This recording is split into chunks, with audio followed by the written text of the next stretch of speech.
Yes, sure. It's okay. Olá, boa tarde a todos. Eu sou a Luciana Molina e agora nós vamos dar início a esse debate que é sobre o livro The Aging of Adorno's Aesthetic Theory 50 Years Later. Então, primeiro eu vou fazer a apresentação em português, depois eu vou passar a apresentação em inglês. Gente, só lembrando que no final do debate nós vamos ter uma sessão de perguntas e se vocês quiserem escrever a pergunta no chat em português, eu vou tentar traduzir. O Vitor C está nos bastidores também, então ele pode me ajudar na tradução, ok? Bem, então nós hoje vamos receber o professor Samir Gandesha e o professor Stefano Marino. O professor Samir Gandesha é professor associado do Departamento de Humanidades, diretor do Instituto de Humanidades na Simon Fraser University de Vancouver. E ele é autor de inúmeros artigos e capítulos de livros. Ele também coeditou livros como Arendt and Adorno, Political and Philosophical Investigations, com Lars Hensman, e também o livro que ele editou com Johann Hartung, Spell of Capital, Rehabilitation and Estética.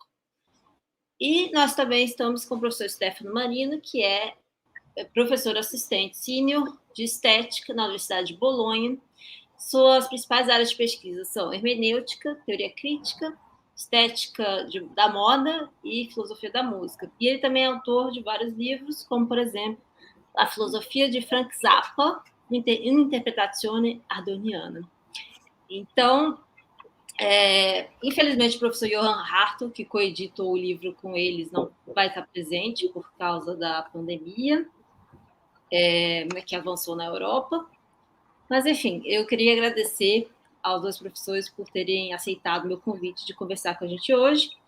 E os alunos da minha disciplina, se quiserem aproveitar para fazer pergunta, tá? Fiquem à vontade, gente.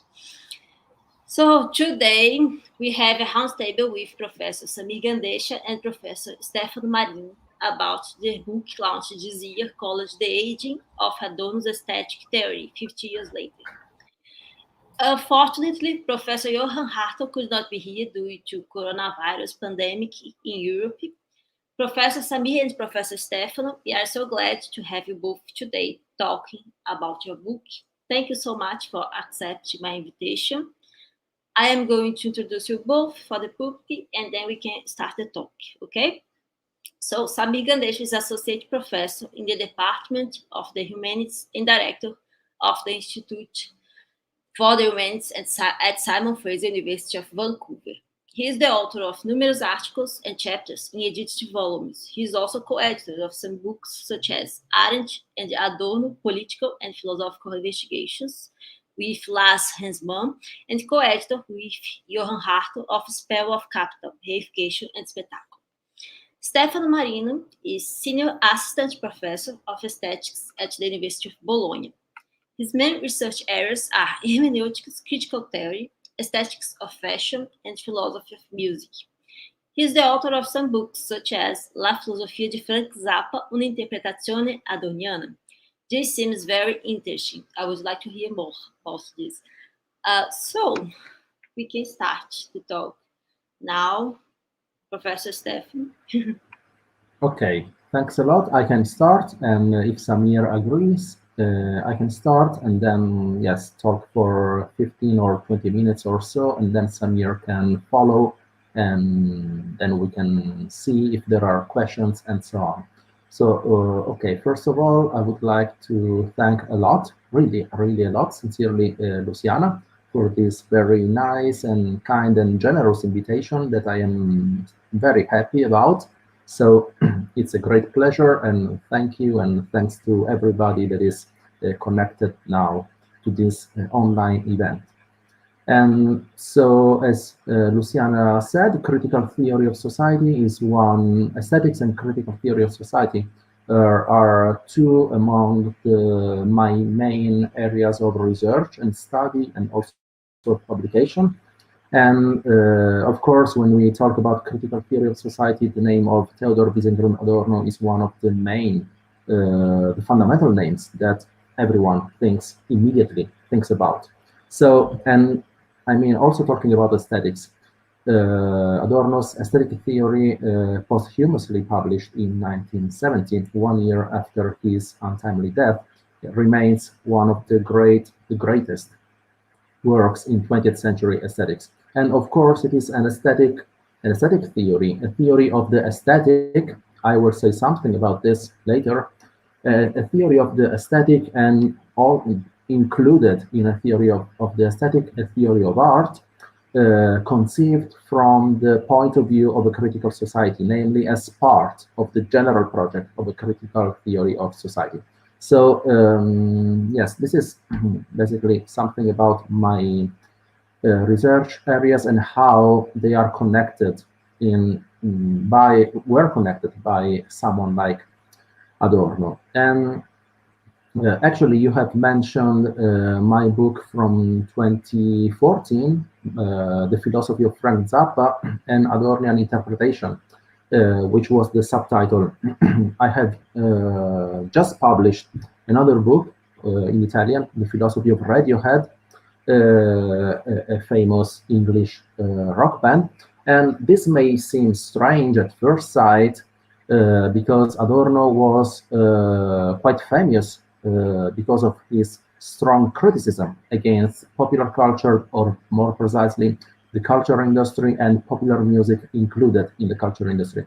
So it may seem strange that an Adorno scholar publishes a book on Frank Zappa, or recently in these weeks on Radiohead, written with my student Eleonora Guzzi. We wrote this book together. That also Samir knew when he was in Italy, in Bologna, in early September.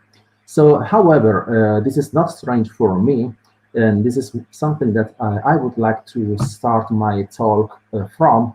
It is not strange for me, as someone who was and perhaps still is a musician, a drummer to be precise, and so someone who loves music and also philosophy, of course. It is not strange for me to combine popular music, or at least certain kind of popular music, with Adorno's philosophy. I think that I'm really convinced that Adorno still offers very stimulating, very penetrating conceptual tools at many levels. Not only in his aesthetic theory, not only in his philosophy of music, but I would say perhaps especially in his aesthetic theory, which includes his philosophy of music. So he also offers stimulating and penetrating conceptual tools, categories, to inquire, to critically investigate phenomena of our time, including Radiohead. Okay, that was, or Frank Zappa. That was something I wanted to say, starting from your very nice presentation that I thank you for. Anyway, we are here to present, Samir and I. Unfortunately, Johan Hartl cannot be with us.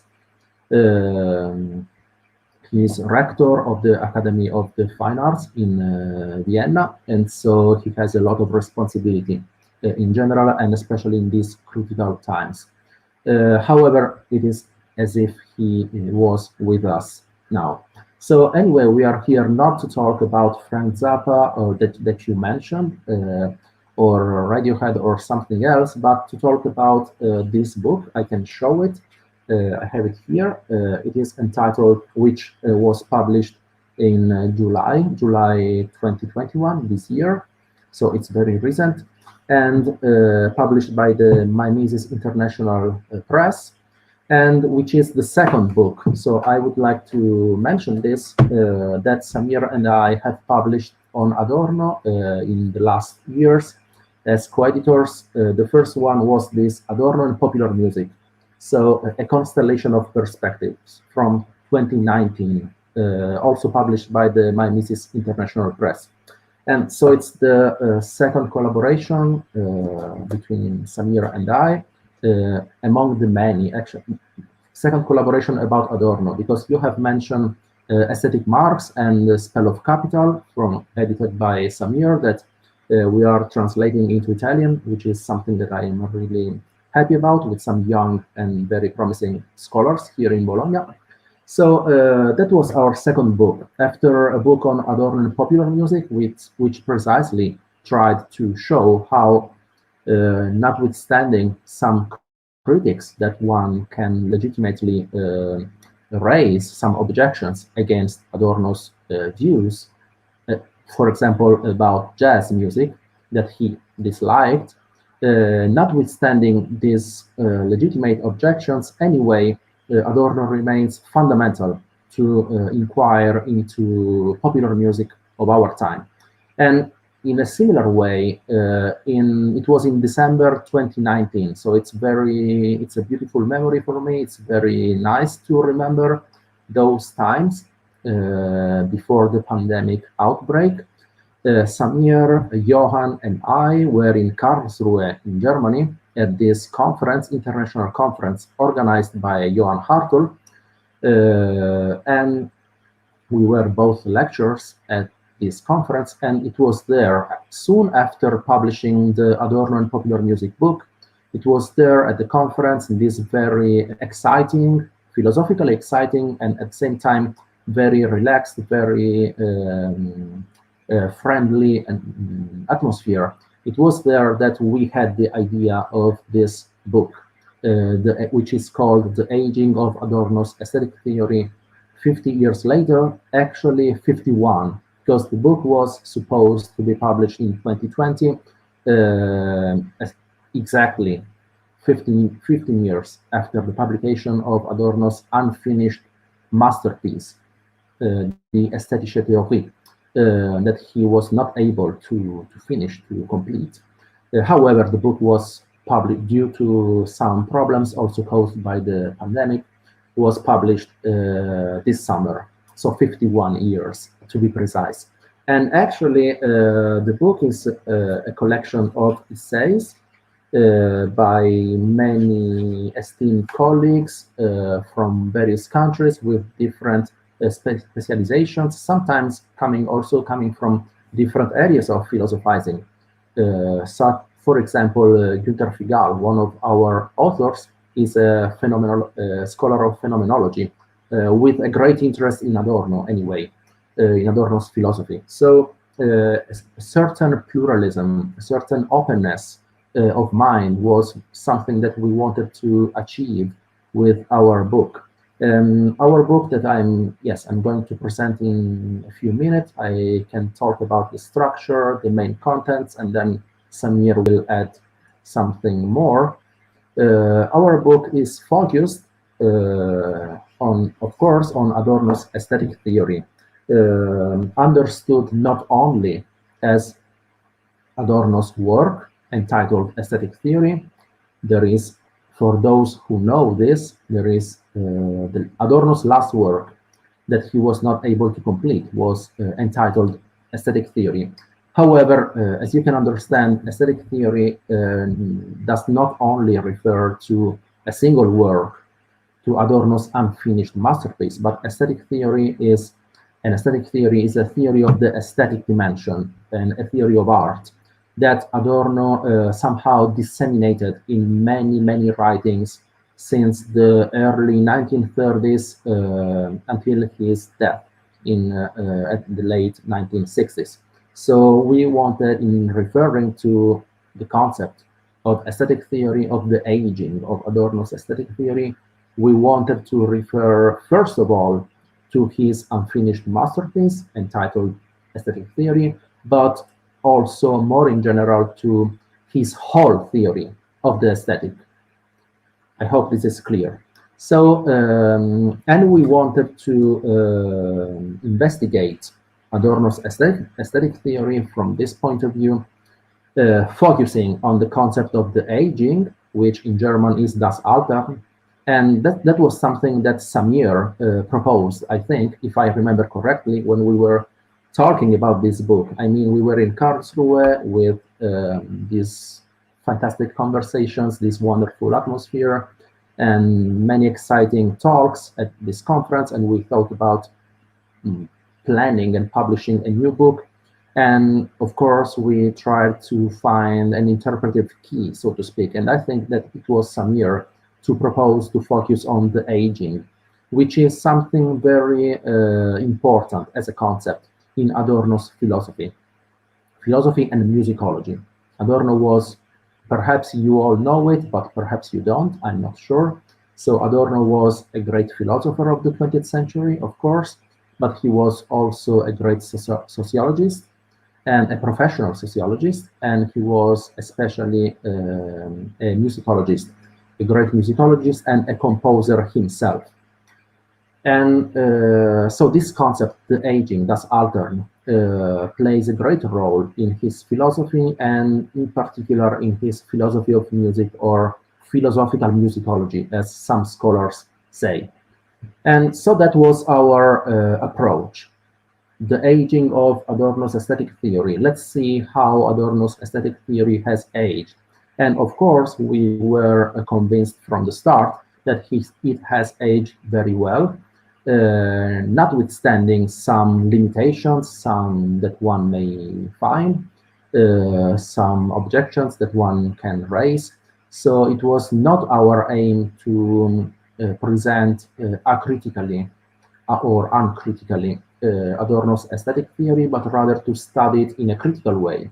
And this is something that especially emerges in some contributions in the book. And okay, this is the main concept, or the chosen approach. And I will just say something more after making reference to the book structure about this concept, and then we will see what Samir wants to add.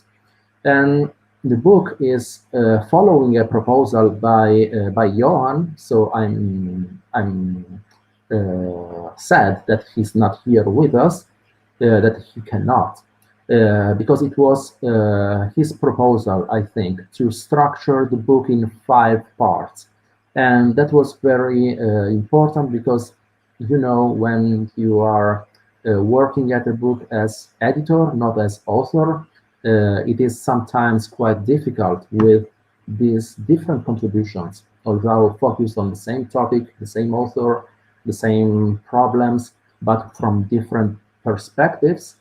It can sometimes be difficult to find something like coherence in the whole material. So Johan's proposal was very useful from this point of view, I think, to structure the book in these sections that I want to mention. The first part, or first section, is entitled Revisions, Reframing Adorno's Aesthetic Theory Today, and it includes contributions by Antonia Hofstetter, Josef Früchtel, and Günter Figal. Then the second part is entitled Conditions. So we start from revisions, then we go on with conditions on the impulse. And of course, the concept of the impulse is very important in Adorno's philosophy, on the impulse of Adorno's aesthetic theory. And Gerhard Schrepenhäuser, Stefano Giachetti-Ludovisi contributed to the second part.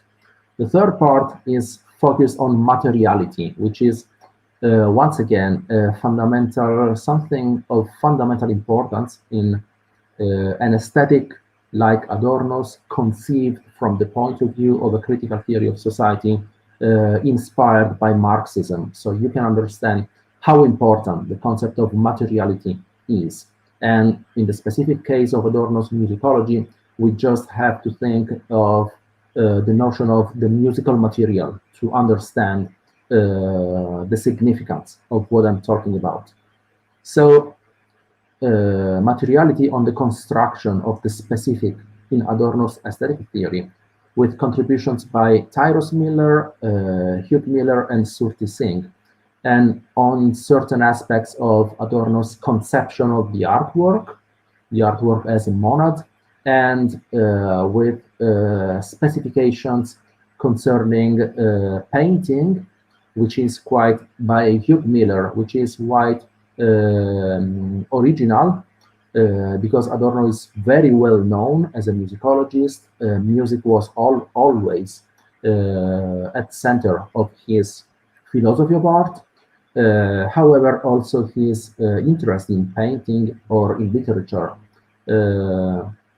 has a certain importance, and Hugh Miller quite importantly investigated this aspect.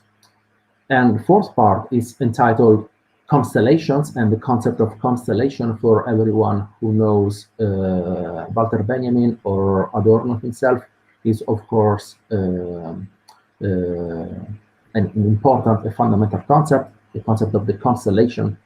And constellations indirect repercussions of Adorno's aesthetic theory, with contributions by Judith Frederica Popp, Colin J. Campbell, who was the co-editor, the third co-editor of the previous book, the book on popular music, and Carl Siegbert Reber. And finally, contemporaneity, with the fifth and final part of the book, with this shift of the focus of our investigation on contemporaneity, with contributions by Lyudmila Voropai, Nortie Delay, I'm not sure if the pronunciation is right, and Thies Lister.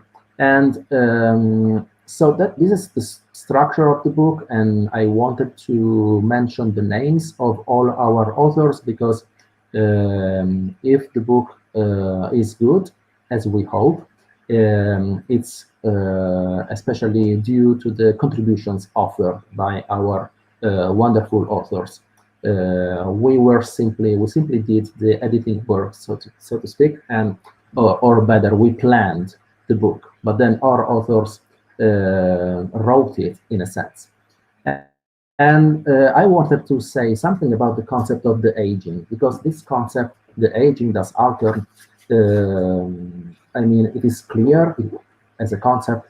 It can be clear for everyone who knows Adorno, but perhaps not everyone here. This is something that I'm not sure of.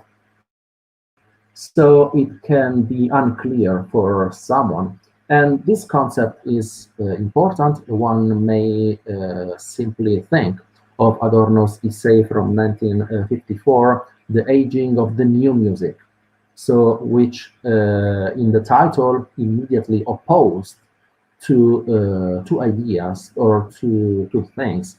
What's new? The new music, das Neue. The new is fundamental for Adorno, because the very meaning of art in our time is connected to the possibility of the new for him. So, and the philosophy of new music was his main work in musicology, focused on Schoenberg and Stravinsky, opposing Schoenberg and Stravinsky. So the aging of the new music was something like a paradoxical title.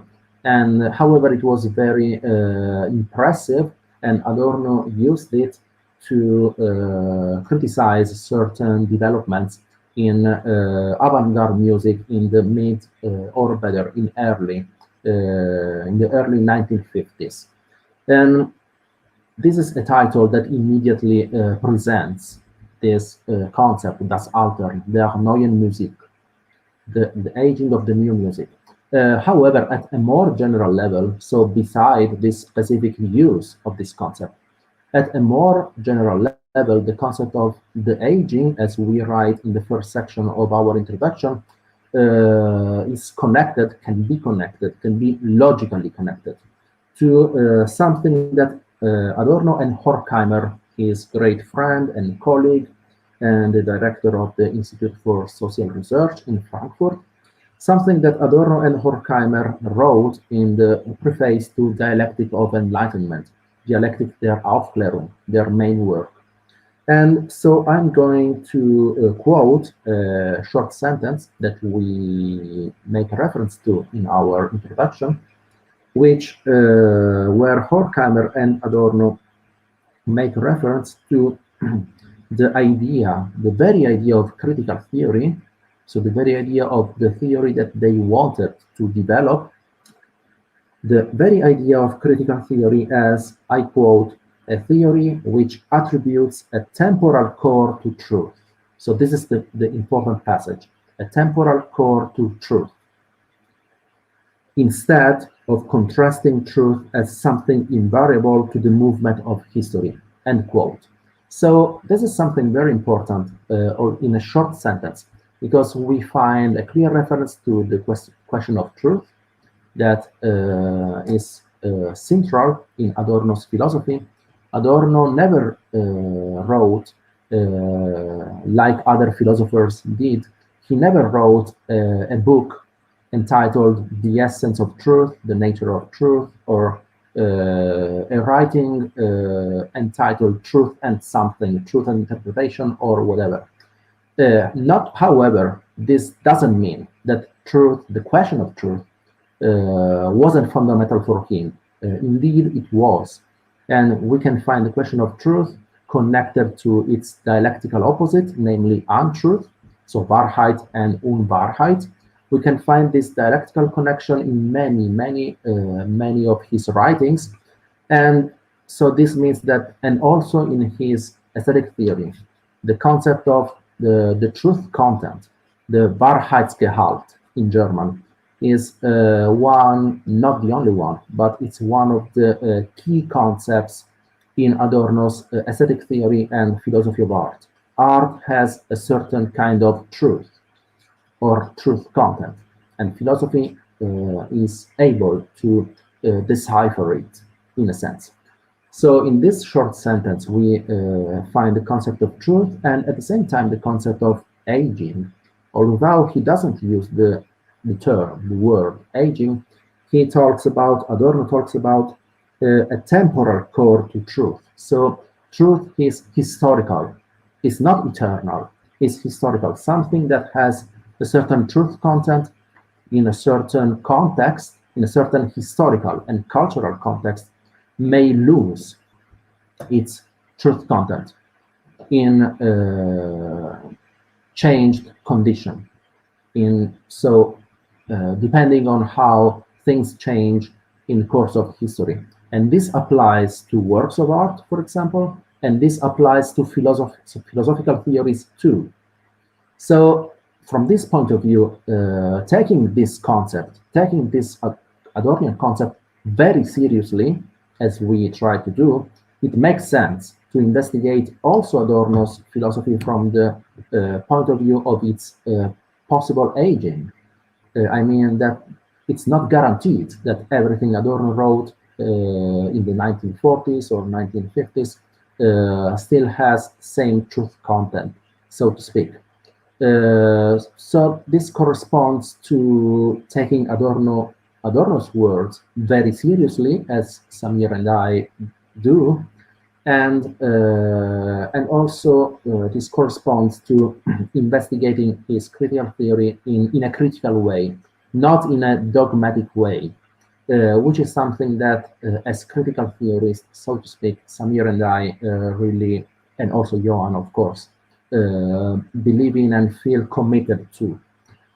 Okay, I think that I can stop now. That was a general presentation of the book Origins, how it started, this project, and the main contents, the chosen approach, and the main basic structure.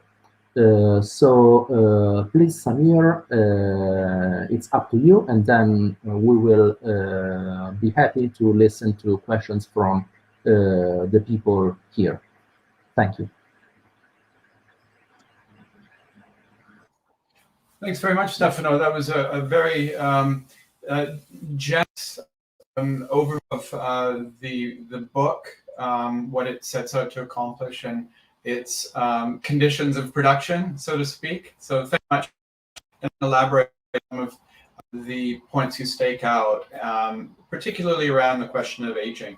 But before I go any further, I'd first like to thank Anna for the generous invitation to be here today. It's a real pleasure to be able to speak about this book and about our collaborations and so forth. Before I go further as well, I would like to, as is quite customary now in Canada, to acknowledge that I'm speaking from the unceded territories of the Coast Salish peoples, the Squamish, Musqueam, and Tsleil-Waututh nations. This is particularly important that as I speak right now, as this event is unfolding There is a militarized police scheme of these traditional unceded territories of the Wet'suwet'en nation in northern BC. This is a very urgent situation. That's part of historical conditions and part of the materiality of those conditions. So I think it's really worth acknowledging that. I'd like to focus my remarks on this question of aging. That's Alter, and I think this is really important. Of course, it's right in the title of the book, and the things that Adorno has in mind, one of which, of course, Stefano has already introduced, which is to say the historical is specifically the way in which the new music, the Schoenberg school, ages in the purview or in the hands, let's say, of its inheritors, right? So those who are working in the 1950s, in particular, Adorno's view,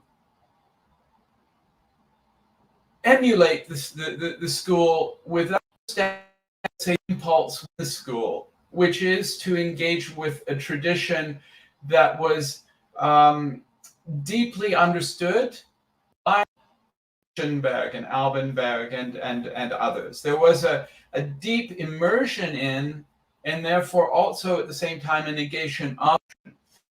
What we have in the new music for Adorno is a model of determinate negation within the realm of music, within the realm of the aesthetic.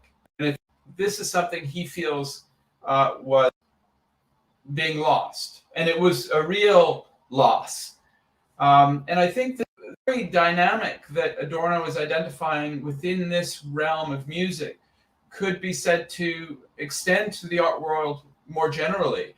That's real implications for Adorno's own aesthetic theory, which itself in part is motivated by forms of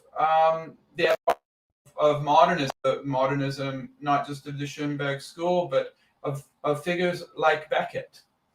And so clearly next is Adorno's reflections in aesthetic theory to the vitality of in the post-war period, and of course the memory of the fluorescence of art in the 1920s. That it sets up this problem for us of how do we receive Adorno's aesthetic theory. And a little about that. And I think that in some ways it's very tempting when we're talking about aesthetic theory, Adorno's aesthetic theory, to think in terms of his other two major works, which one of which Stefano has already alluded to, which is Dialectic of Enlightenment, authors Max Hammer between 1941 and 1944, right? You know, in the midst of the Second World War, and of course, there's also dialectics. Now, when you put these three texts into a constellation, what comes to mind, at least for me, is Kant's critical project. You think about the critique of pure reason, the critique of practical reason, and the critique of judgment. The critique of power of judgment. And at first glance, this seems really far-fetched. I mean, how can one even juxtapose these in the Kantian critical project with Adorno's project? But I think if you think a little bit more about it and ask yourself, well, what is it that Dialectic of Enlightenment is fundamentally trying to accomplish? What is it that that negative dialectic is trying to accomplish? And then what is aesthetic? One could say that, well, Dialectic of Enlightenment could be understood as a natural historical account of the formation of perception, right? So it's a natural historical critique, or let's say, you could even term deconstruction here, a deconstruction of the Kantian transcendental form of subjectivity. Dialectic negative could be understood as a fundamental intervention within the realm of practical philosophy. It could be seen as a sustained argument with Marx's 11th thesis on Feuerbach, right? That hitherto philosophers have only interpreted the world, the point is to. But however, now after the moment to realize philosophy has been missed, philosophy lives on. It leads us then to question the relationship between theory and praxis. This is a fundamental question for Adorno. In negative dialectics, he wants theory as itself a form of praxis, not least because theory has material effects.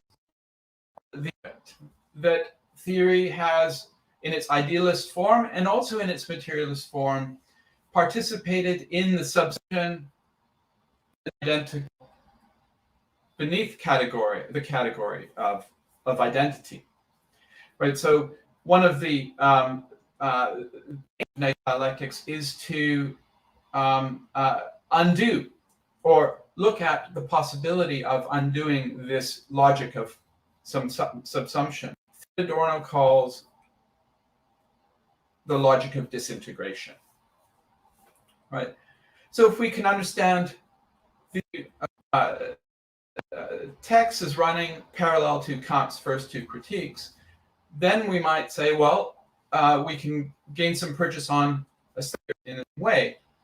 However, I would caution against saying, well, just as Kant uses his third critique to try and establish a bridge between the first and second, that is to say, to show how it might be possible for the human autonomy in a world governed by natural causality. What Adorno wants to do is to continue with the project in which is to understand the formation of the subject as the subject of domination, and to point to a different form of subjectivity that would no longer comport itself in a dominating way towards the object, but as he puts it, identify with the object. We identify with identical rather than identifying in the form of subsuming the object beneath its categories and concepts, right? I think perhaps one way of understanding the importance, the continuing importance of aesthetic theory, this could be truth content. Nonetheless, this truth content has to be understood in terms of the which it has age. I think that in the actuality of the forms of modernism that formed Adorno's aesthetic theory are no longer actual, right? The of those energies, of those impulses, and we can we already pointed in the introduction to the way in which the avant-garde, in particular its institutional critique, challenges Adorno's conception of autonomy, and that was so central. And if that's the a third critique, the autonomy of art. But unlike Kant, and Stefano alluded to this, Adorno grounds this not in transcendental terms, but in sociological terms. So it's in the very development of in the very undeveloped society that we have a certain kind of aesthetic autonomy as the basis for criticism precisely of things that lead to aesthetic autonomy. So this is the dialectic that's unfolded by Adorno. And it, in a way, generates in us the idea that in order to be truly Adornian, one must determination of certain propositions and certain theses of Adorno himself, right? And I think that is precisely what has led to our own attempt to revalue popular culture, popular music, still from a critical standpoint, nonetheless, one that sits in some degree of tension with what Adorno himself thought about popular culture. And that I just wanted to another collaboration. We've just co-edited a special issue. Oh, you're back, Luciana. We just co-edited a special issue of the Journal of Asia Pacific Pop Culture with our good friend Valina, and I'm excited about that.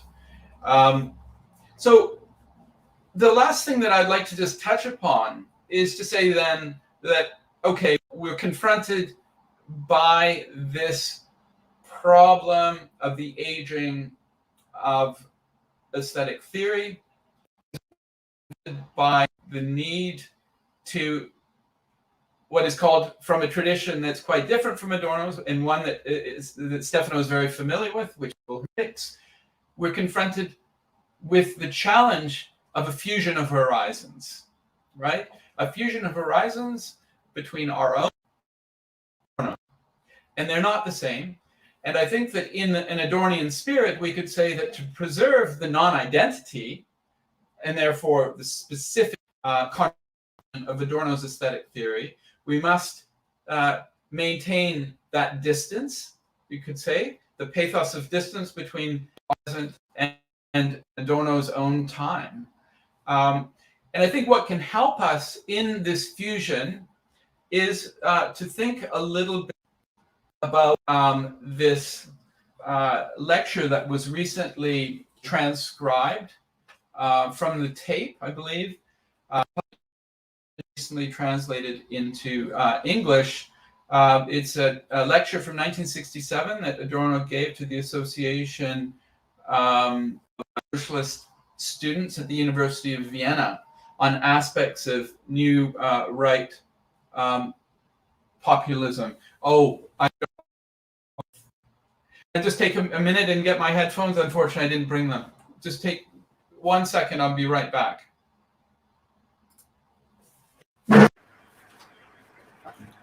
Okay, apparently Samir had some technical problems, and I used this occasion to jump in, so to speak.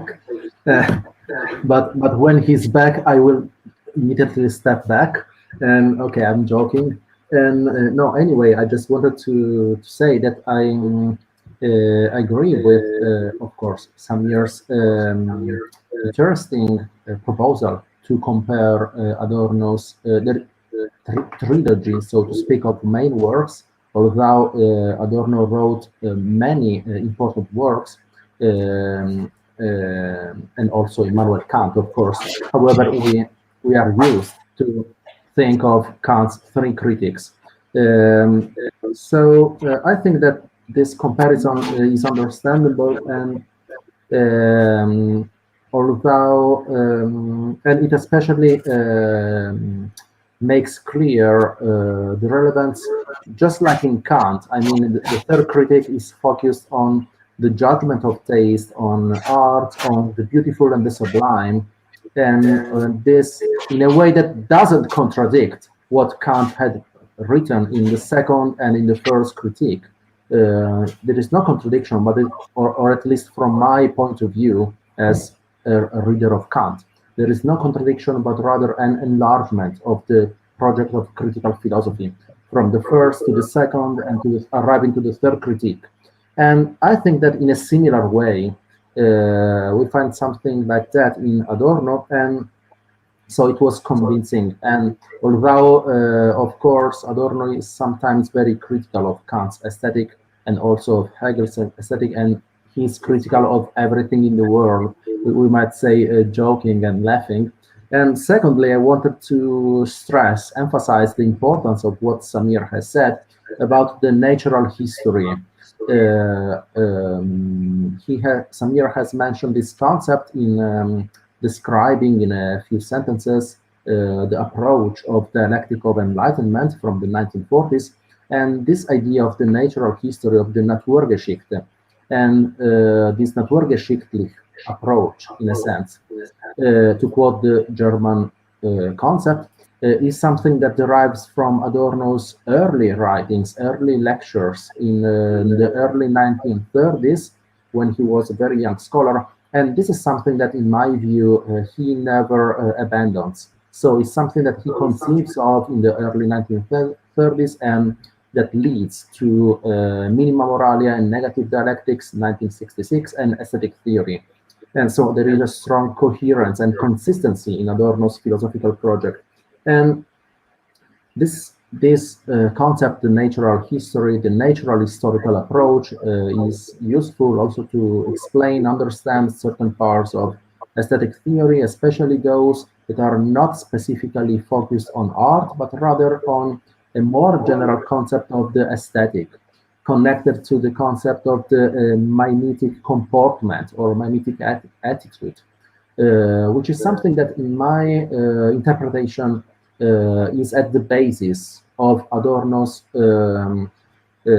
concept of the autonomy, as Samir correctly stressed, autonomy of the aesthetic dimension that includes the autonomy of art.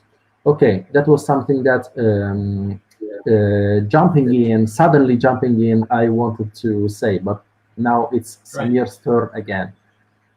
Yeah, so I the difference. I don't think I can connect properly, but well, I'll just do the best I can, you know. So apologies for the technical issues. Yeah, so we should come back to some of these issues once I've finished and once we've opened things up for discussion. So what I wanted to do, just to finish the discussion of let's say the actuality of aesthetic, I want to just take a quick look at this lecture from 1967 and conclude with how I think the true content of aesthetic compatible with some of the problems of our present, not least of which we see also right now in Brazil. So I would first say that if we take a look at this lecture, it's a remarkably prescient document.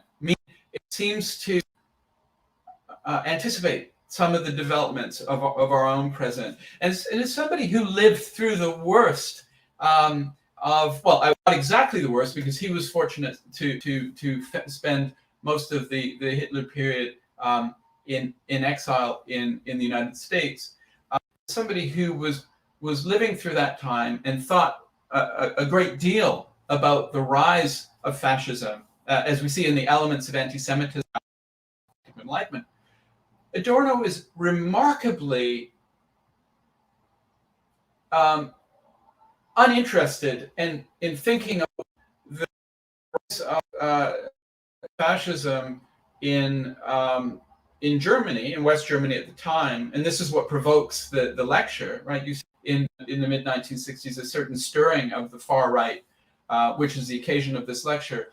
He is, unlike contemporary commentators, uninterested in saying, oh, we're back in a kind of Weimar moment, right? This is something we see today all over and over again. Oh, we're back to Weimar. We're facing the rise of National Socialism again in Europe and similar developments around the world. It doesn't do that at all. Such comparisons are spurious. We need to understand the specificity of our own historical conditions, the specificity of West Germany that has actually gone through the Holocaust, has, in a sense, experienced the first stirrings of a confrontation with the past, and he refers to his own lecture in the 1950s, in 1959, about working through the past. And some of the things that he says are really quite remarkable in terms of the nihilism and the catastrophism of the emerging neo-fascism.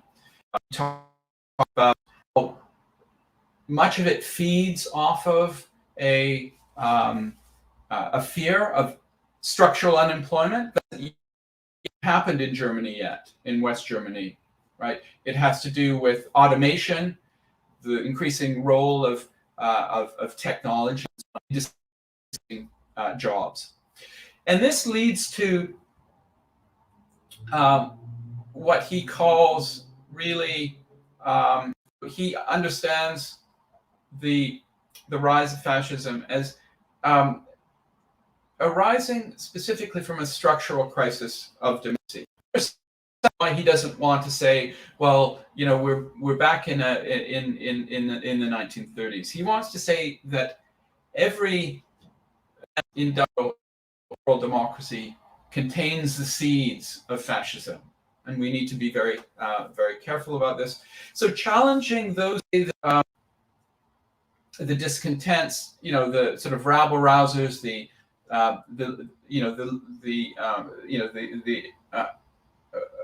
extremist opponents of democracy are simply a lunatic fridge, or what's translated as incorrigibles. I find this quite. You could sort of say, well, that language is very similar to the basket of deplorables that Hillary Clinton talks about. He says this, and I think this is really quite fascinating. Quote, I think the only response to this is that, yes, something like this can be observed to varying degrees in every so-called democracy in the world.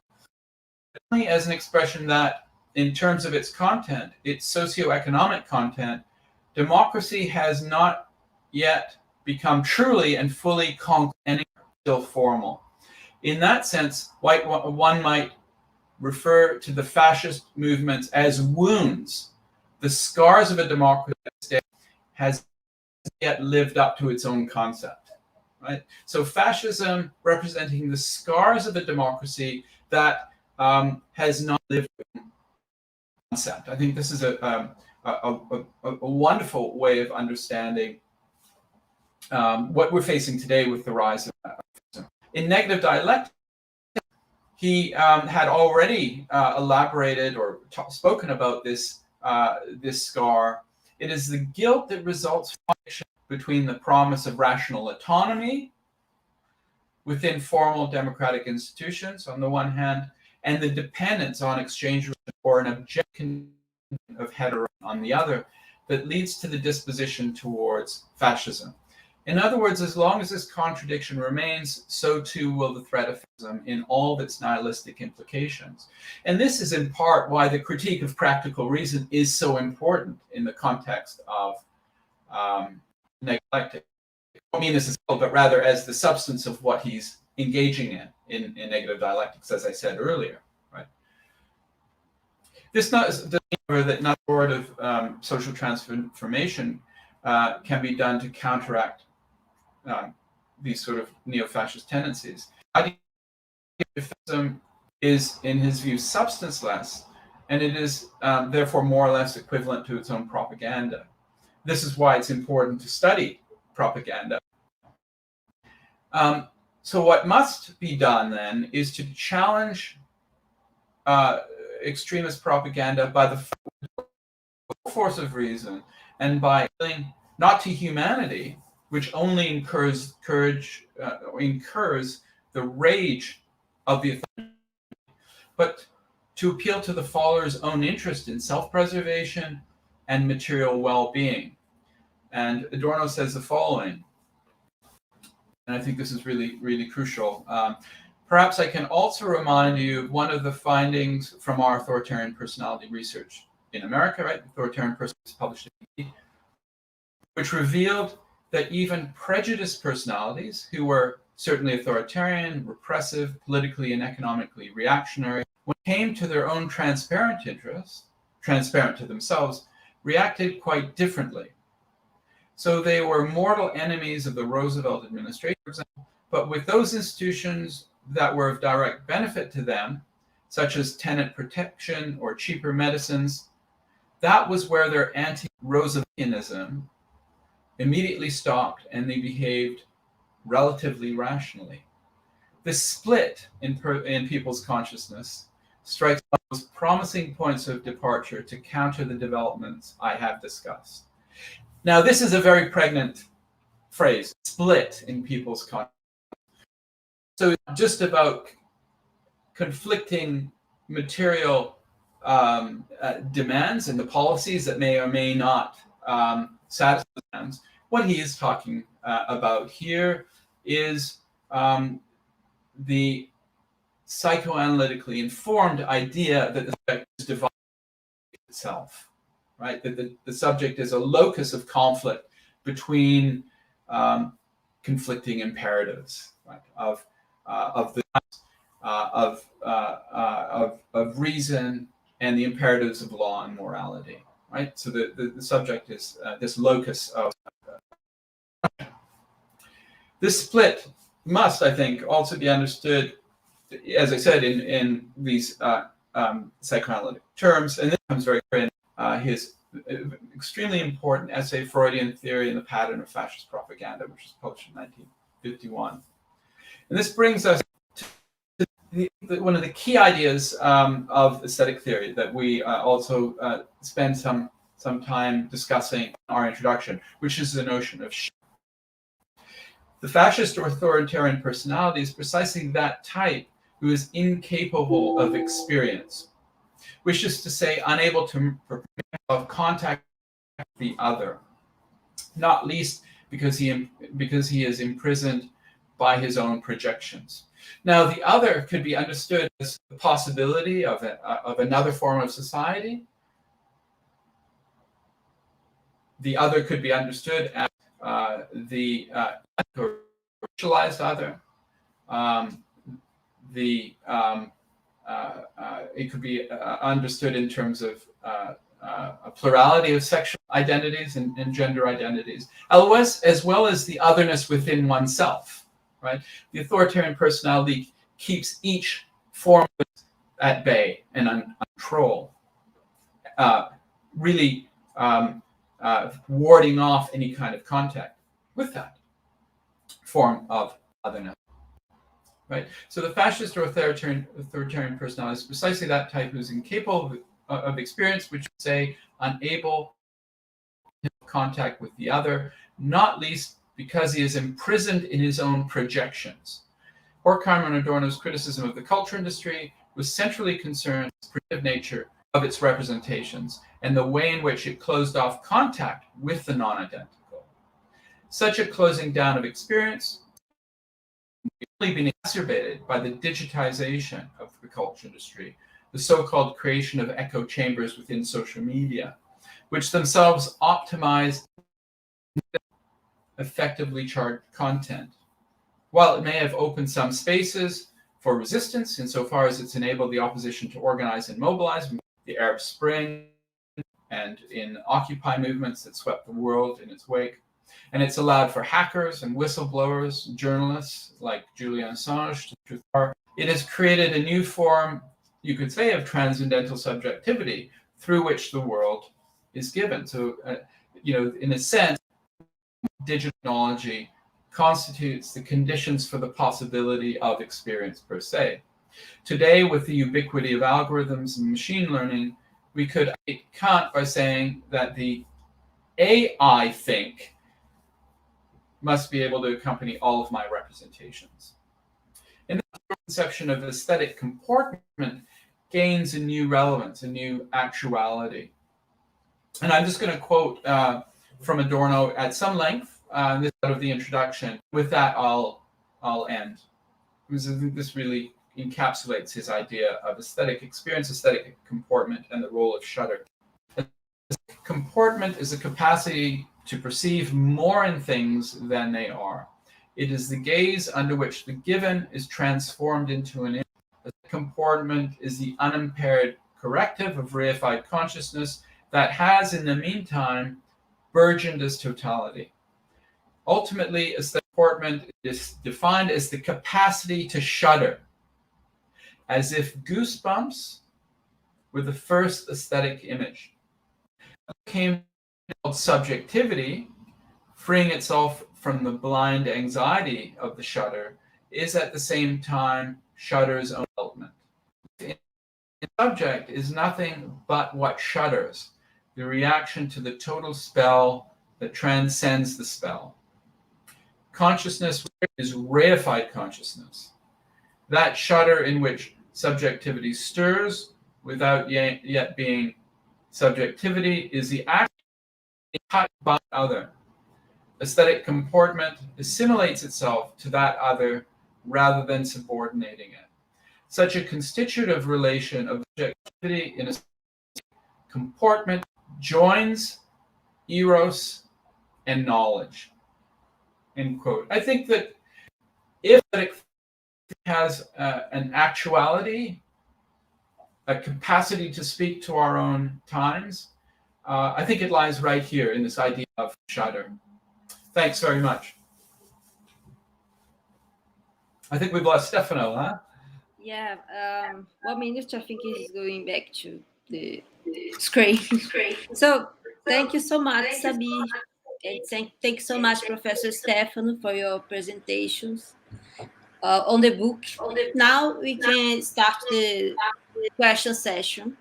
Maybe if someone wants to ask something in the chat, I can translate. So yeah, I don't know. I can start with one question. Okay. So my first question is inspired by your introduction.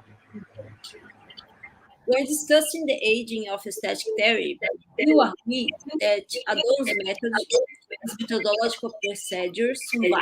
Could you talk a little bit about it? I didn't hear properly. Oh, okay. So let's try again. My first question is inspired by your introduction in the book. When discussing the aging of aesthetic theory, you agree that Adorno's method, his methodological procedure, survives. Could you talk a little bit more about it? Okay, so I think that, the question is about Adorno's methodology, that it survives. Is that right? So the survival, okay. Samir, if it's okay for you, I can say something and then you head and we have a dialogue.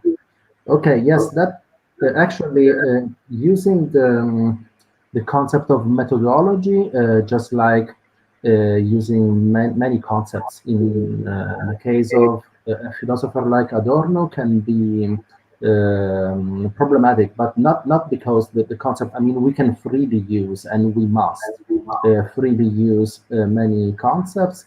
However, as you know, as also happens in the case of other philosophers, it happens with Kant, with Hegel, with Nietzsche.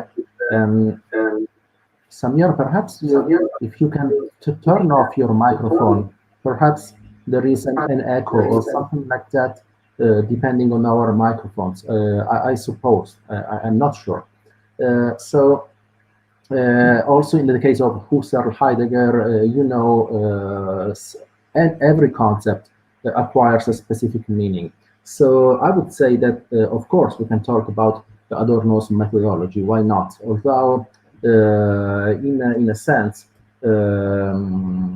Adorno is very coherent but not systematic. So this is something very, because he's skeptical of the idea itself of the system, because the idea itself of the system is reflects the idea of a whole, of an integrated whole, of a totalizing whole, which is suspect from philosophical, from both purely theoretical and at the same time socio-political reasons or points of view.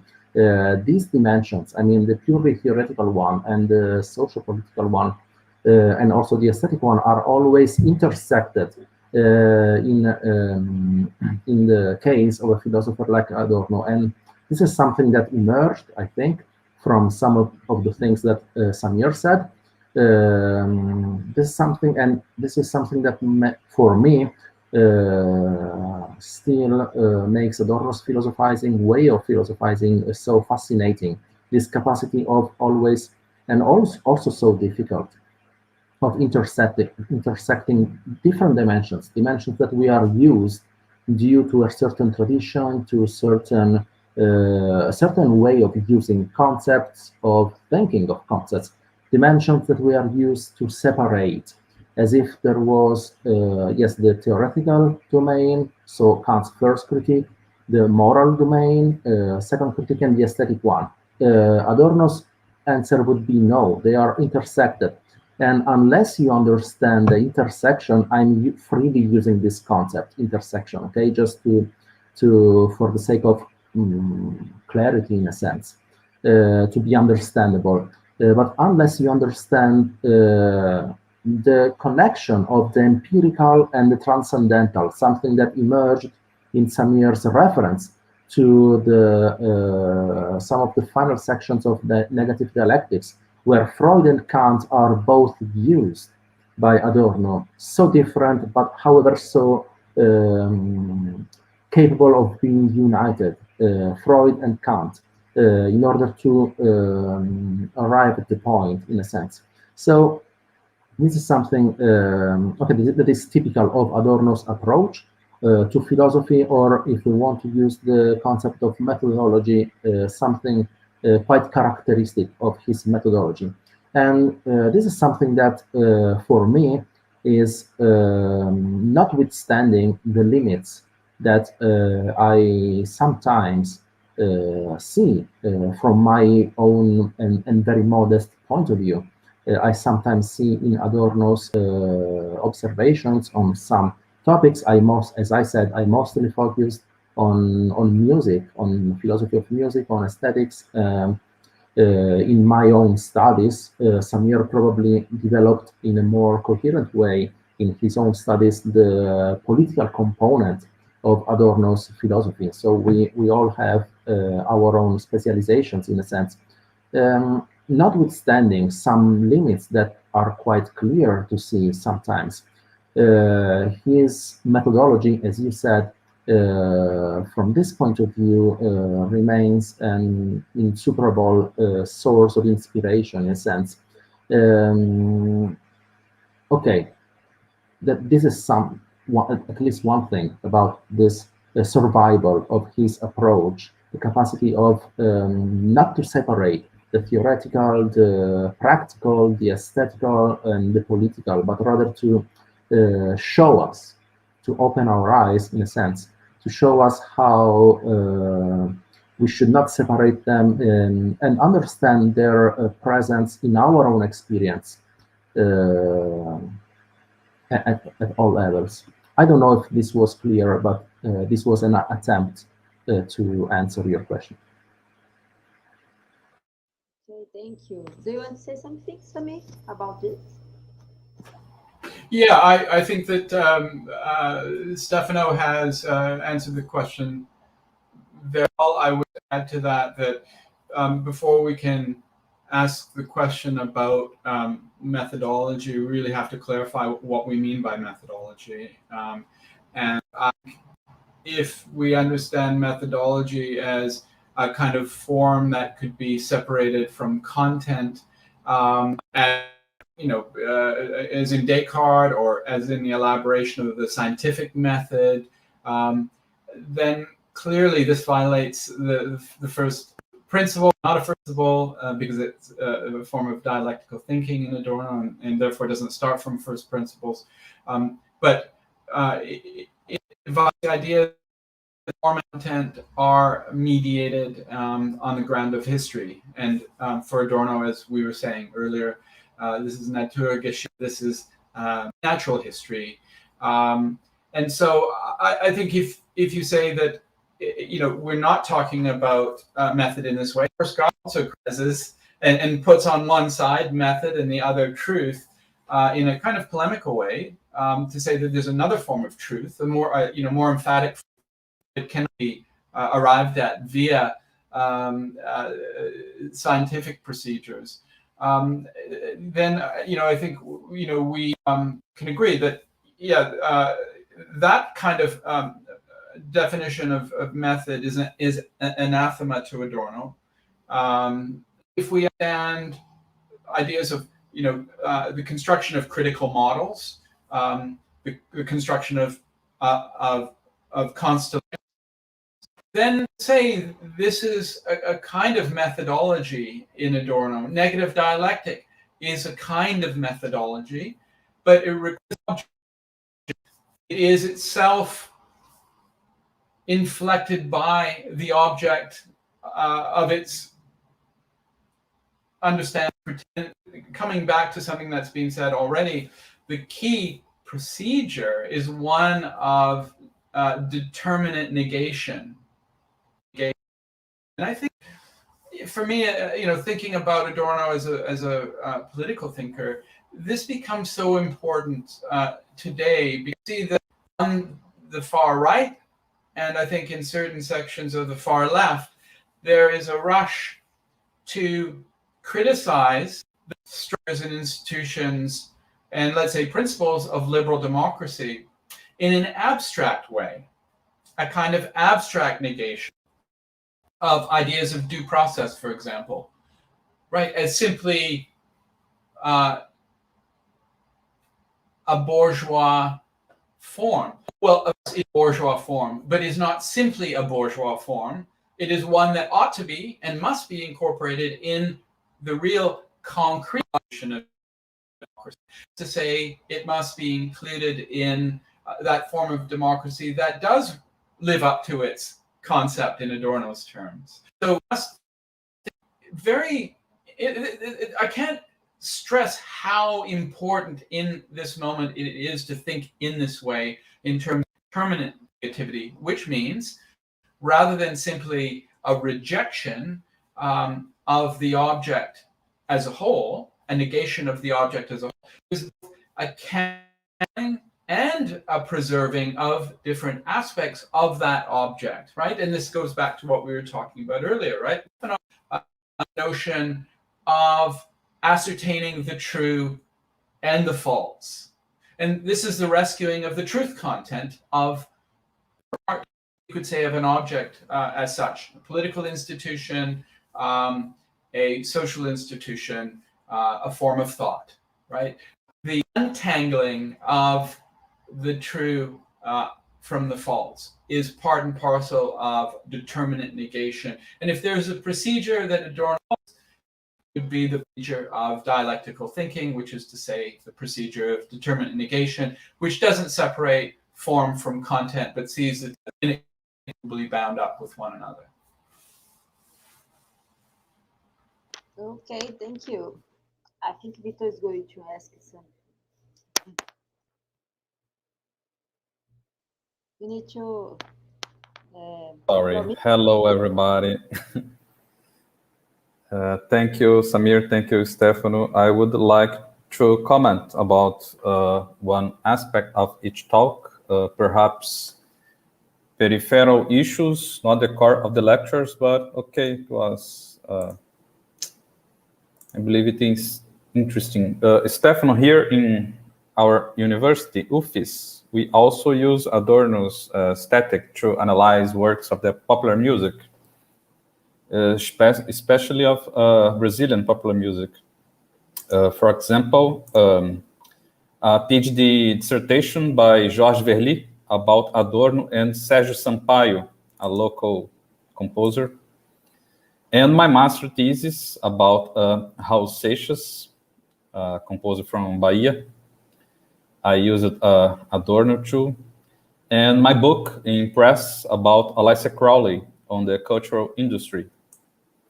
I use the concept of cultural industry in Adorno's philosophy to think about the reception of Alicia Crowley, the English occultist, especially in rock, Iron Maiden, David Bowie, and on the movies. And Samir, you quote the 1951 essay, Freudian Theory and the Pattern of Fascist Propaganda. Adorno draws a link between crowds and fascist devices. He wrote about the similarities of the agitators, the rebel rousers, and he analyzed the statement of one of them in order to know them all. I used this term, Adornian term, the rebel rousers, to evaluate the performance of the Brazilian political actors that express the atmosphere of emotional aggressiveness promoted in order to provoke violent action in the crowds without any sensible political purpose. So thank you to try to understand what is happening in Brazil and to comment it. And I saw you wrote a paper with Vladimir Safatli too. I believe that is very, very important to discuss nowadays under Bolsonaro's government.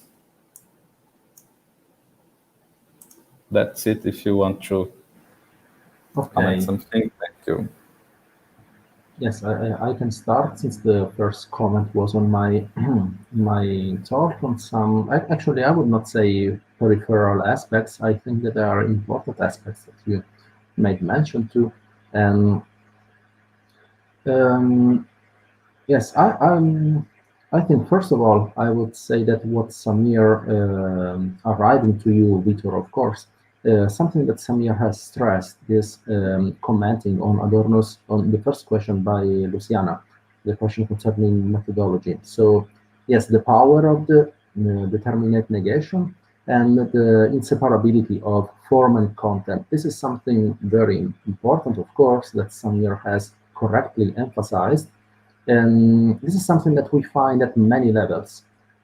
So this is something that I simply wanted to add. Many levels in Adorno's philosophy, once again confirming, in a sense, the impossibility to simply separate the one aspect from another, although we can, of course, differentiate between mostly theoretical or mostly practical or moral and mostly aesthetical works in Adorno. However, in all these works, all the dimensions are constantly interconnected in a sense. And also, just like the form and content. So the distinction between form and content, and the necessity to not to abruptly separate them, but rather conceive of them as mediated with each other. So the concept of mediation, the Vermittlung, which is the basic concept, Adorno says in his essays on Hegel, it is the basic concept of dialectical thinking, the Vermittlung, the mediation. So this is something that emerges in a powerful way when we conceive of form and content as mediated with each other. And this is something that plays a great role, as Samir has emphasized, in Adorno's thinking at a theoretical level, but also in his aesthetic works, this form and content dialectical relationship, and including his style. Adorno's style is the question of style, the question of writing, how I, as a philosopher, should write my philosophical articles and essays and books. This is a fundamental question for Adorno. This is a question of form. So which form should I give to my philosophy, to the contents that I have in mind, so to speak? And this is something quite important for Adorno. The way he writes, the form he gives to his writings depends on the contents, and at the same time, the contents of his philosophy depend on the form through which he expresses those contents. Okay, that was just something that in this dialogue I constantly had with Samir, I wanted to add. And concerning your question, Vitor, yes, I'm very fascinated by the works, your work and work of the student, if I have understood correctly, that applies or uses Adorno's concepts to understand Brazilian music, Brazilian popular music. I think that it is a proof. I understand this as a proof of what we were talking about at the beginning, namely the possibility of not simply applying. Application is sometimes understood as something mechanical. I have this concept and I apply it. It is not what I'm talking about. I'm talking about a transposition. I don't know if the word is correct, or using this concept as guiding us in the investigation of something, because these concepts are still penetrating enough to guide us. in the understanding of something that Adorno sometimes couldn't know, like in Brazilian music or the kind of popular music that we have investigated in our previous book. And I think that especially some of Adorno's concepts in his philosophy of popular music are quite fruitful still nowadays, especially if we separate these concepts from the specific interpretations that Adorno sometimes gave of single musical phenomena. I mean, to put it simply, we don't have to agree with Adorno's critical judgment on jazz music. We can disagree with him. Notwithstanding this, his concept of standardization, pseudo-individualization, or his very detailed musicological analysis of some rhythmic factors in popular music are still very useful to and can be shifted from a certain genre to another one. And of course, in doing so, I always recommend, if I am allowed to recommend something, I always recommend. I always recommend not to, not to be critical, not to be dogmatic, not to feel obliged to be faithful to Adorno's own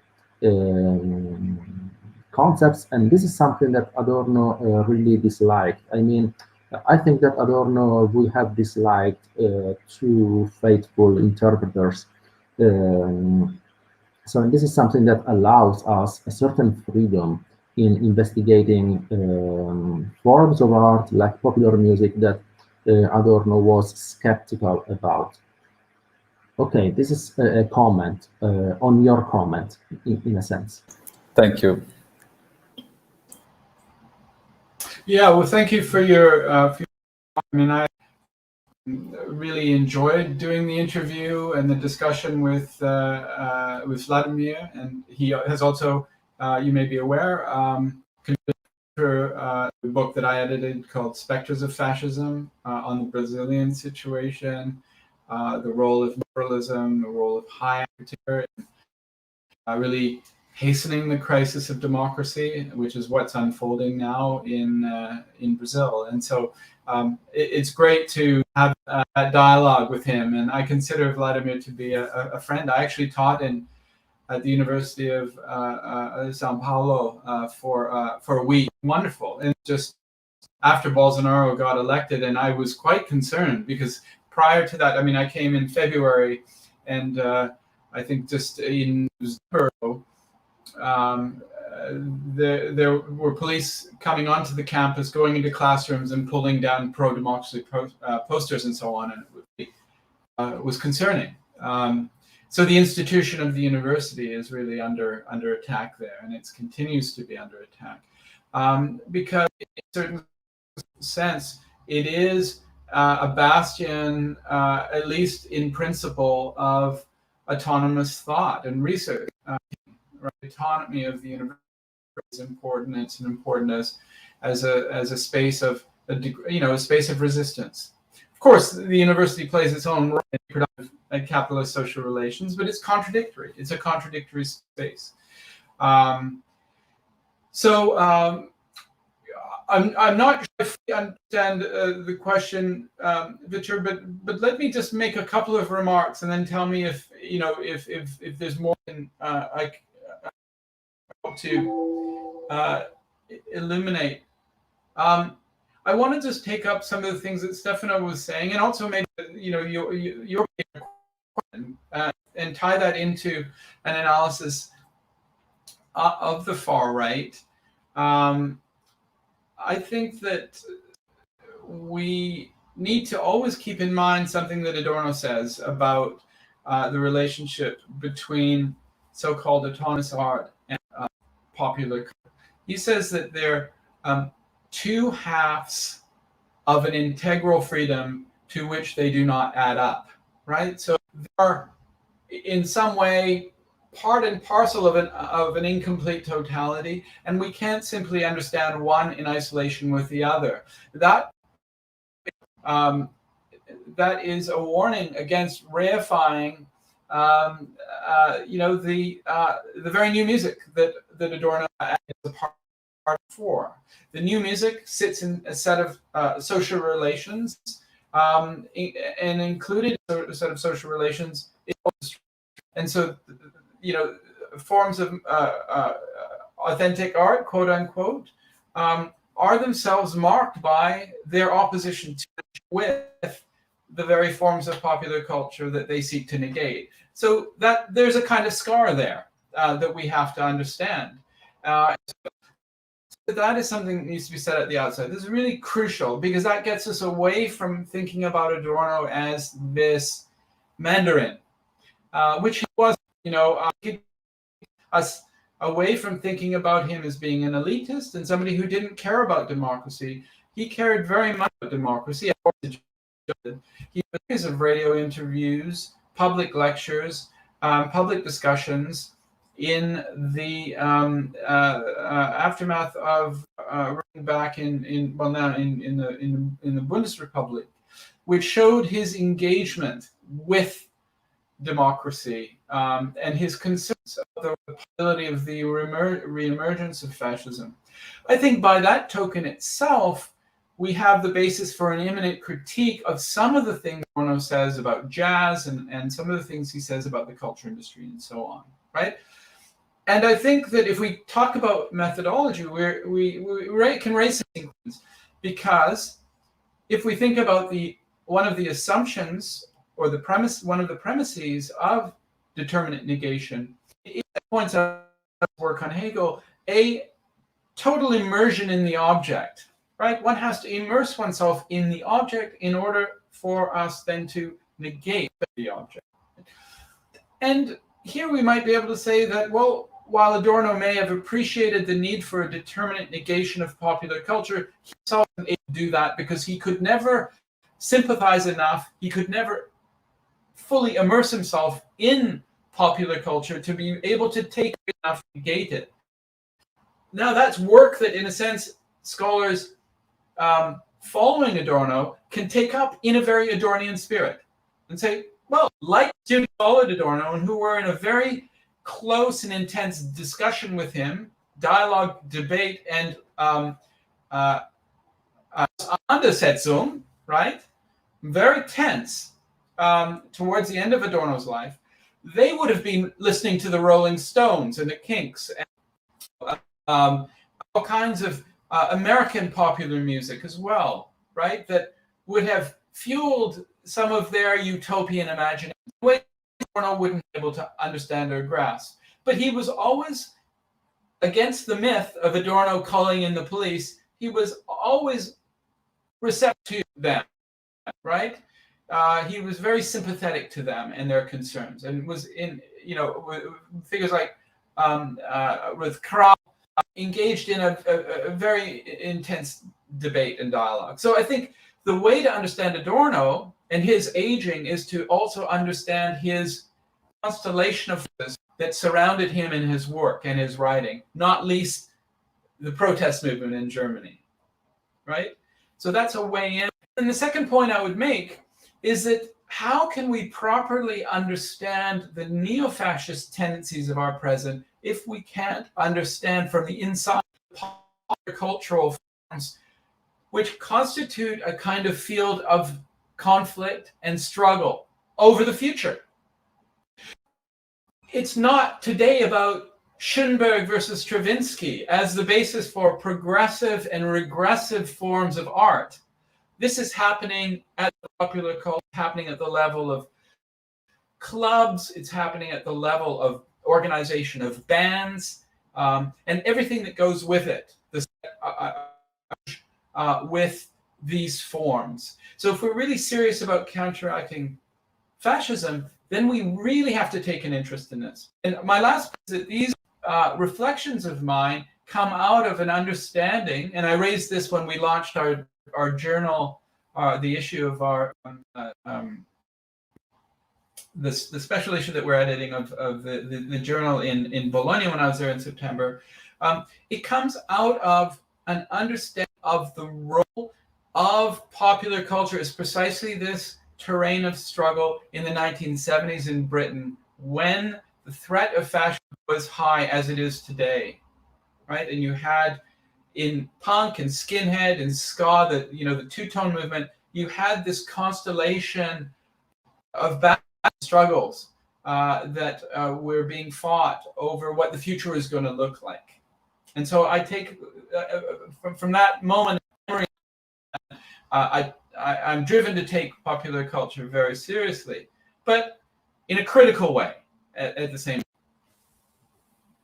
time. I addressed the kind of question that you had in mind, Victor. No, thank you, Samir. It's very... thank you. I believe Luciana has a question about something that I said, that I asked too. Actually, I would ask about this. About this, we have postgrad students and professors that try to analyze Brazilian, African artworks and so on.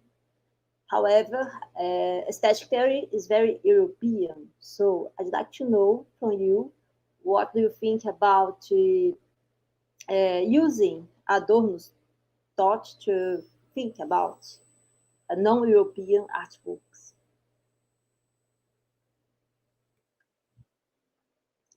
Oh, your microphone is off. Okay, is it a question for me or for Vitor? Actually, for you both. Okay, for me and Samir? Yeah. Okay. Yes, there is, if I understand correctly, I agree with you. There is always a risk in using, I use this expression. This is not strictly speaking Adornian. I mean, using a concept. However, I'm Italian. I'm speaking English, so my terminology may be imperfect. So the aim was to be understandable. So there is a risk, of course, in using the concept of whatever philosopher. I mean, the same risk we run the same risk in using a certain concept of another philosopher in interpreting nowadays phenomena. In a sense, I mean, with all the due differences, when we, as in the movement or tendency of that was called the Rehabilitation of Practical Philosophy in the 1970s, which was a very interesting one, something I studied for my PhD, I studied philosophical hermeneutics. So the use of the Aristotelian concept of phronesis to understand of practical wisdom or reasonableness, Vernünftigkeit, was the way in which Gadamer translated phronesis into German. Of course, you run the risk of applying, as I said, something that was conceived in a certain context, in contact with certain phenomena, in applying it to other phenomena. And of course, there is a risk of using those concepts to express your opinion, in a sense. And of course, I don't think that there is, this is something that perhaps I have learned from hermeneutics, I don't know. I don't think that there is a precise and specific and single method or way to differentiate the different uses you can make of a concept. I mean, that's something like something undefinable, like tact, like certain kind of feeling that you develop in interpreting phenomena or in immersing yourself, as Samir correctly reminded us of, into the phenomena. You develop a certain yes, it's very difficult to find the right word, because it's not something that has, I mean, you derive the method or the approach or the conceptual tools from from a philosopher or from a theory, like the theory of the culture industry, and and must be capable of not simply turning them into tools to express the opinion that you already have in mind, getting in contact with Brazilian popular music or punk music or grunge music or whatever, or film. At the same time, if you remain too faithful to that theory, or if that theory prevents you to develop your own thinking, well, you're not doing justice to what Samir called the spirit, and which means what is living and not aged in that theory. So yes, I think it's a matter of finding the right way and the right interpretation, where I don't believe that there is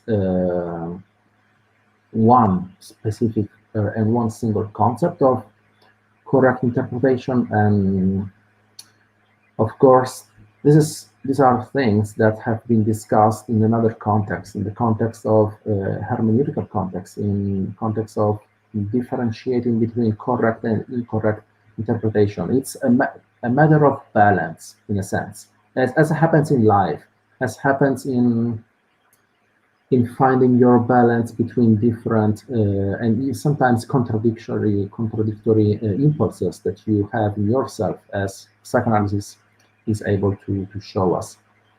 Something similar or not so different happens with finding your own way in the interpretation and application of the concepts you have learned. Okay. Perhaps I have answered your question, Luciana. Perhaps. I hope. Thank you, Professor Stefano. Samir, do you want to add something about this? Yeah, I would just say that it's a very sensitive area today, where we are still trying to come to terms with the Eurocentric horizon of our present. Not obviously in Europe. A certain kind of Eurocentism in Europe is appropriate, I think. But I think an accounting with the colonial past is an ongoing task, right? And that's a kind of part of the discussion of Eurocentrism, isn't it? It's the but I think in North America, in South America, we really do have to look at the ongoing effects of colonialism itself ongoing, right? And one could say that the imposition of categories on, especially from a figure who's as controversial on the question of jazz as Adorno is, on African music in Brazil, that is sensitive, and for good reason. And I think that one has to be aware of the various implications of doing this, right? And I think it's a hermeneutical task as well, in the way that Stefano is suggesting, and maybe more so in terms of, really it aims at understanding something that is estranged and something that is other, something that requires active translation or an active historical imagination. And I think that this is probably what's also involved in understanding different cultures, right? Culture is a hermeneutic problem. And I think this is what would come into play here. But I think the limits of hermeneutics, to the Gadamer Habermas debate, is, hermeneutics is a kind of universal problem. It is and it isn't in our social structures that would then provide some kind of parameter for the very definition of the hermeneutic problem. I think in this case, is it possible to say that there are any forms of music, African or not, that aren't commodified, in a sense, sucked in to the monolith of the culture industry? Now, I don't want to be too reductive, but there is a problem here with commodification of all culture, which is part and parcel of colonialism and colonization. I think we have to be very careful not to fall into this culturalist colonialism. Colonialism isn't just about cultural domination, it's about the domination of the law of value, of the commodity form. And so here, young Black, young African, young Asian scholars could benefit from an analysis of the commodity in the realm of culture, in the realm of art. And this is something that they could learn from Adorno, precisely though by rubbing him against the grain, doing a kind of critical reading and appropriation of Adorno's insights in ways that he may not recognize, or may not have recognized, or may not have. Who cares? You do the work, right? And you let the work speak for itself. The last thing I would suggest as well is that there's a book, I haven't read it yet, but it's top of my list, called Jazz as Critique by a woman who is of African descent, but I think was born and grew up in London as a practicing jazz singer in mission.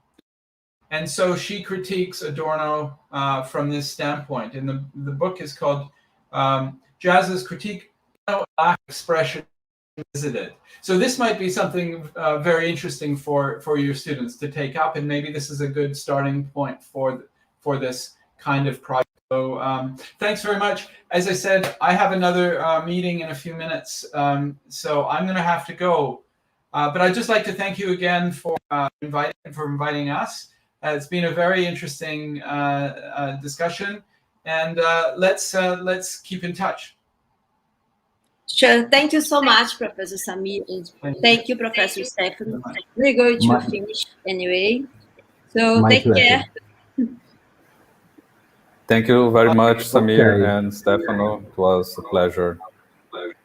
Thanks a lot, and let's stay in contact. Let's stay in contact. Bye-bye. Thank you. Bye. Bye. Thank you. Goodbye, everyone.